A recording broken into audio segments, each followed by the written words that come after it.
Hey folks, Steve here. How you doing? Encountered a problem as I've been routing for the smart bench. I had this beautiful day today. I know it's a little bit cloudy, but it's a beautiful day, 75 in early April. I figured I got home from school early, and so I thought, oh, well, great. I'm going to go out and make some sawdust, route some of these parts, and within a couple of weeks, maybe I could have this bench together, because I'm just doing it piece by piece. This would be a good, strong, long day build for me. I'm not worried about that. If I ever build another one, I think I'll set the goal of, hey, let's get started like dark 30 in the morning, and let's make sure that by the time we clean up at night, we've actually built one. That would be a cool challenge. Live stream the whole thing. What do you think? All right, well, with that being said, here's what I have been having the problem with. I have a router bushing, and in this case, that's a 1/4 inch upcut spiral bit. I have been using in my other router a 1/2 inch upcut spiral bit. It is longer. It actually has a longer cutting shaft, and of course, it has the appropriate bushing. Well, somehow or another, the bit became offset, or the bottom plate loosened up. I'm not quite sure exactly what happened, but chewed right through this. Wasn't even burned, actually. It was just all of a sudden, bam. So something slipped, something gave, and that chewed right through this bushing, which then damaged my template. Let's punt. Let's replace this and keep on going, and I'll figure out how to fix the damage. Except my other bushing has a guide shaft of over a 1/2 inch, and I'm using 1/2 inch material for my pattern. So unfortunately, that bushing actually will not allow my plate to ride flat on the pattern. The bushing is trying to ride on the material that I'm routing out. This is the router, that's the bit of choice. It's not working. So I'm switching over. I have a 1/4 inch all set up ready to go in my other corded plunge router. It's identical to this one. However, it's a smaller shaft bit, but it just hits 18 millimeters when it's fully extended, and the lock nut around the collet is actually bottoming out on the bushing itself. No, I can't use it, because if the collet is bottoming out on the bushing, that collet is spinning, and you don't want to have that spinning and hitting the bushing. So I can't use the 1/4 inch. It's just too short of a bit, and I do not have any longer 1/4 inch bits. That is a problem I will rectify when I go inside, and the fact that I will get online and I will order some longer 1/4 inch, and I will order another bushing kit or two and get them in, and I should have them in a couple of days. In a couple of days, it's going to be raining, 100%. I'm not going to be out here doing any of this, but I'm on a kitchen install anyway, so that doesn't matter. All right, well, unfortunately, this is what I did to my pattern. So here's my pattern from the smart bench. You have to allow for this tab here, and this tab here also has an 8 millimeter deep route out of it, all the way through actually, so it'll go all the way through here, and that's a dado, so it'll slide in. All of this material goes away. So I'm routing, all of a sudden, bam, something happens with the bushing, and I tear into my pattern. Darn. Oh well. My long-term fix is when this comes off, I'm going to wood fill this, overfill it, and then sand it so I still have a flush surface to use this again. Well, nuts. Best laid plans. Fortunately, it's just one of those days. I have a bunch of things I can do inside, but now I have not really done anything, and I've made a mess. Got everything out, and I have to put it away. Am I whining? A little bit. But I will chalk it up to experience, and next time I get to this, I will have extra bits. I'll have extra bushings, so that won't be in the way. Obviously, I found a weak point in the plan with materials and with tools, and that's never a bad thing if you find a weak point when you have the luxury of time and flexibility. Today I do. So I'll just make sure I'm plussed up on all that, so I actually don't ever run into this particular situation again. But I can fix my template, actually, so I don't have to worry about the temporary stuff. So I'll take that inside, I'll fill that with wood fill and get that going, and I can sand that by the time I use this again next time. That should be fixed. All right, hey, talk to you later, folks. Bye. Hey, folks, Steve here. How you doing?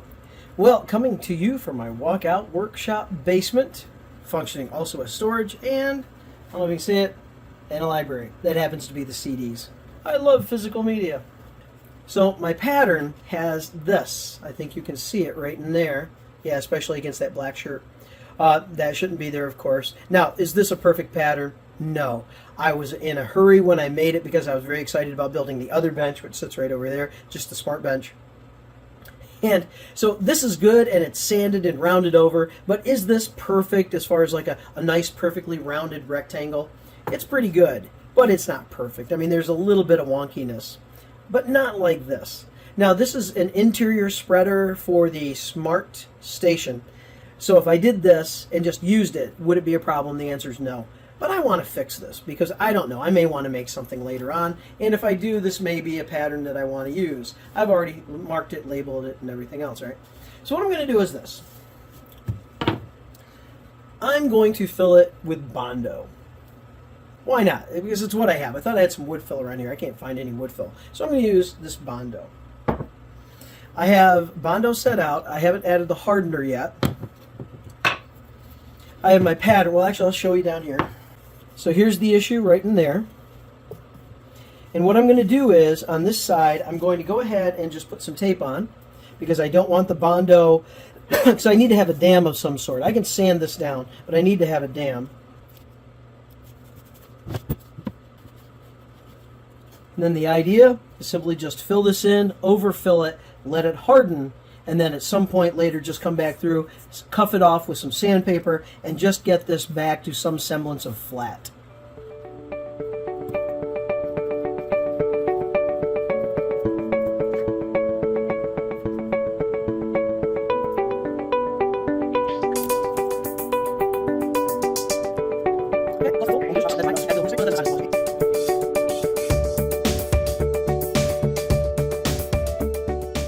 Also, just having a good time with ordering some tools in. I was able to get an additional 1/2-inch upcut spiral bit for my router. This is a 1/4-inch upcut spiral bit. Both of these bits have 2 inches of cut capacity, and the bit itself is 4 inches. And I'm a big fan of pattern bushings, and so I was able to get 3 identical 5/8 OD pattern bushings. These PowerTech pattern bushings have a 5/8 OD, out to out 5/8, and that accommodate a 1/2-inch bit. Here's the router I've been using over the past few days, and this actually has a pattern bushing. As a matter of fact, it's the same pattern bushing as that right there that I've ordered in. Never hurts to have extras. Little things, big thing.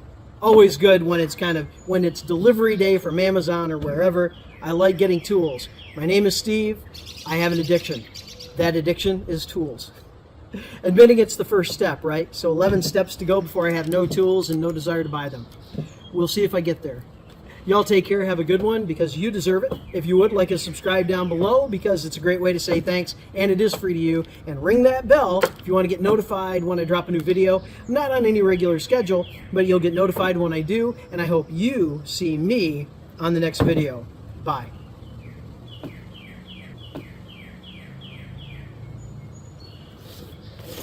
Hey, so it's been, I don't know, a couple of weeks since I did this because it's been a very busy 2 weeks outside of contracting.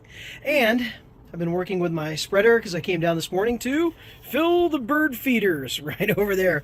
And then I realized, oh yeah, that's sitting in the corner with a bunch of tape on it. So I took the tape off, had that ding right in here where I really gouged it out. It would create a major imperfection if I were to use that pattern bushing. So I went ahead, just filled it with BONDO. I taped it up kind of to dam it up to make sure that I was proud of the material. And then today I just realized, hey, let's go ahead and take care of that. Took the tape off, sanded it down, used my corded sander right outside of my walkout basement where I keep the tools that aren't in the magic trailer. So this is all sanded down, ready to go, and it feels wonderful. I do not believe there will be any further issues using this template because of that little gouge there. It is gone. Now the question is, you know, how long do I need this template for? How many benches am I actually going to make? Well, I am in the process of making my second bench in this round. I had made one bench 5 years ago. So this actual pattern, I do need to use 2 more times, I think, because I think I have 2 spreaders that I have to make, and this is the pattern for that.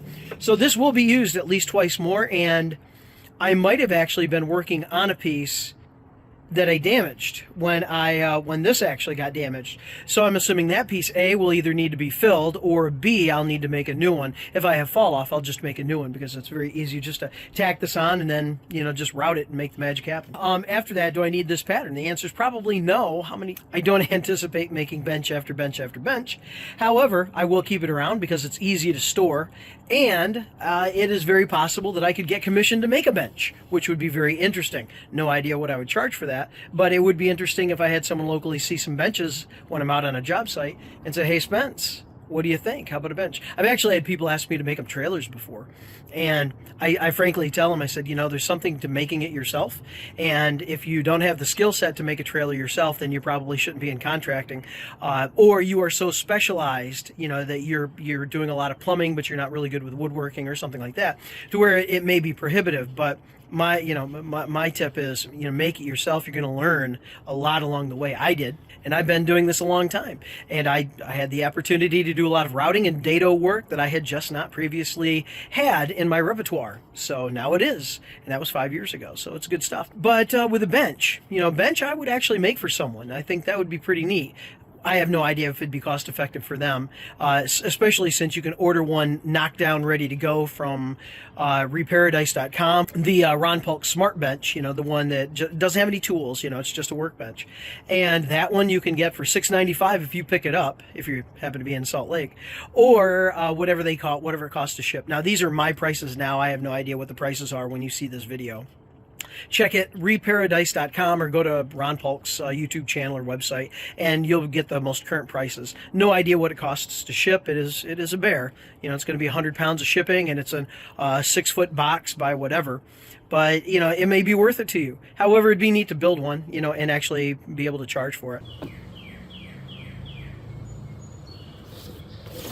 What I did tell people, for a few people who wanted me to build one of these things, not only did I tell them, hey, you really should do it yourself. If you don't have the skill set, you can build the skill set. You can actually work on your skill set while doing this. And if you make a mistake, it's just maybe you have to own up a new sheet of plywood or something. It's not like it's a crisis situation. You just maybe get more materials and try it again. With that, I tell them, if you really, really, really wanted me to build you this trailer out, I would have no idea how to charge for it. What do you pay for something like that? $10,000, $12,000? Is that what it is? Because so a build like this for me fully would be a good solid 2 weeks of long days. And when I say 2 weeks, I mean like 14 days of build. I don't mean 10 days, 2 weekend, with weekends. I mean, working weekends, or it's going to be a physical 14, 15 days to go from nothing to just the trailer. And this is not counting going into the trailer and doing anything to the walls, pulling the walls out, insulating, any of the electrical work or anything like that. Unless it's really basic, the electrical work would come included as far as outlets and a way to plug the trailer in and charge batteries and all that. But how do you charge for something like that and make it worthwhile for someone to actually pay that, unless they're just sitting on tons and tons of money and they realize that they can earn way more doing whatever it is they do than taking the 14 days to build that? There are some people who are in that position. I wish I were in that position. I am not. I do not anticipate being in that position for another 10 to 15 years. So that being said, I make my own stuff whenever I can. To charge for that, I have no idea then, because I aim as a business, my business, maybe I should word it that way. My business, because of overhead and everything else, aims to make somewhere between $800 and $1,000 a day. So if I do that, and let's just round it up to 1,000 to make the math super easy. So 14 days, $1,000 a day, $14,000 trailer. No one's going to pay that. No one's going to pay that. And I honestly couldn't charge for that. But if I don't charge something like that, and you can cut it down, from 14,000 down to somewhere between 11 and 12,000. I think if you take the $800 number, so 800 times 14, still not cost effective. But at least I've made all of my overhead. I've made what I want to an hour. So that all works out. But still, it's $11,000, $12,000. Is that really worth it for someone to have a trailer built out and delivered to them within a range of time? I can't see it. I really, really cannot see that. I could see spending my own time in doing that, but I could not ask you for $11,000 or $12,000 to build out a trailer for me so I could just show up and pick it up, unless I were really just that busy. Wow. I hadn't thought about that in a while on how much. I would think, someone say, hey, Spence, love your trailer. Can you build me one? Yeah, sure. I guess I could. That would be an amazing logistical situation on how we would actually work and do business together. I have no idea how that would work. But if that were the case, then something like that, and just what my trailer is $10,000 to $12,000 as it sets to build it out, not to buy it. But to build it out like that, and then you'd have to have your own trailer. After that, if you want any modifications, if it's not like strictly from Ron Paulk's plans, then that's going to incur additional charges, because now I have to figure things out and I have to build some custom things. And that's, my trailer is just that. It's a Ron Paulk trailer, smart trailer. However, because I'm the 6x10 and he's 8x12, I had a lot of modifications. And my right-hand side of the trailer wouldn't work with his plans, because he uses the large tool garage is horizontal, and he can put all of his big tools in there, miter box, table saw, and all that kind of stuff. He can put all that horizontally and then just pick it out and move it out of his trailer, because he has a wide aisle. My aisle is slightly less than 24 inches. It's like 23 and change. I can't physically pick up a big miter saw tool and then spin and take it out of my trailer. It's too wide. It's too big. Or I'd have to be like leaning way back. It's just not practical. So my tool garage is then a vertical tool garage on the very end of the trailer. So that allows me to easily take my two big tools off and put my two big tools back on again. So it's very, very easily accessed, because I had to make that modification. Everything else on that side is then modified with Ron Paulk in mind, kind of embracing the idea of his smart trailer, but then having to modify it for what fits for me. The left-hand side is identical, almost nearly identical smart, modified again for a smaller trailer, but nearly identical. Modification then would also come at a cost, and it just prices itself out of the market at that point. So no one's going to pay for it. I'm not going to do it. As much as it would be kind of neat to build out a trailer for somebody and deliver it to them and go, yeah, there you go. Not going to happen. So I have one more trailer build in me, 3 years from now maximum, and I'll order a brand new trailer for that, and I will take a look and hopefully work with a few people on like power systems for the trailer to make it as self-sufficient and self-contained as possible, so I can be on a job site for extended time and still have power without having to worry about plugging into shore power. That would be awesome. Whether it's onboard batteries, whether it's solar, a combination, whatever the new latest greatest is, without necessarily having a generator that's going to sit around and make a bunch of noise and require fuel. Although I'm not discounting that I could have a generator on that thing for whatever I need there as well, something small that will do what I need it to do, but is not oversized in any stretch of the imagination to power an entire job site with 5 contractors. So it'll be neat, hopefully, to be able to collaborate on the next trailer and maybe make it kind of like a YouTube thing where I can get a couple of different contractors in with their own YouTube channels and do a kind of an on-screen collaboration on how this trailer will kind of come around. It will be neat however it goes,